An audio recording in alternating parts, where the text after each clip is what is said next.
नागपुर के राणा प्रताप नगर थाना क्षेत्र में सनसनीखेज वारदात सामने आई है। उर्वशी बार एंड रेस्टोरेंट में घुसकर 8 से 9 आरोपियों ने चाकू, तलवार और कांच की बोतलों से हमला किया। आरोपियों ने कैश और मोबाइल लूटते हुए जमकर तोड़फोड़ की, जिसमें करीब 1,81,000 रुपए का नुकसान हुआ। पुलिस ने त्वरित कार्रवाई करते हुए मुख्य आरोपी समेत कुल 10 आरोपियों को गिरफ्तार कर लिया है। मामले की आगे की जांच जारी है। 11:30 वाजता काही अनोळखी इसमांनी उर्वशी बार मंगलमूर्ती चौक येथे हमला केला होता शस्त्रासहित। त्यापैकी मारे नावाच्या इसमाचं नाव त्यात माहिती पडलं होतं आणि सीसीटीव्ही फुटेजच्या आधारे आम्ही त्यातील जे नाव आहेत ते निष्पन्न केली।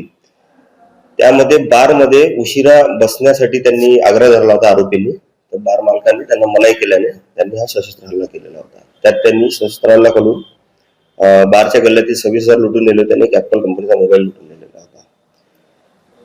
त्यानंतर मारी नावाच्या इसमाचा आम्ही शोध लावून 24 तासात 3 आरोपी अटक केले। त्यानंतर प्रत्येक 10 तासानंतर बाकीचे असे 10 आरोपी आम्ही अटक केलेले आहे।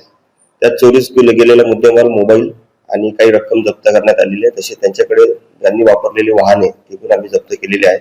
असा 1,81,200 रुपयाचा मुद्देमाल आम्ही जप्त केलेला आहे आणि 10 आरोपीस अटक करण्यात आली आणि ते पीसीआर मध्ये ते आहेत।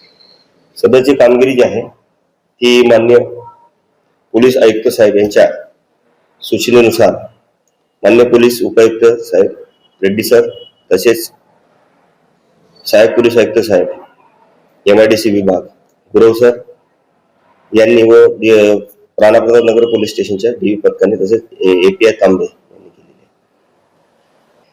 पकडलेला जो आरोपी आहे त्यापैकी जो मुख्य आरोपी आहे त्याला मारी असे म्हणतात। त्याचं नाव आहे अनिकेत शेंद्रे आणि याच्यावर गुन्हे आहेत जुने, तसेच त्याचे काही साथीदार त्यांच्यावर सुद्धा जुने गुन्हे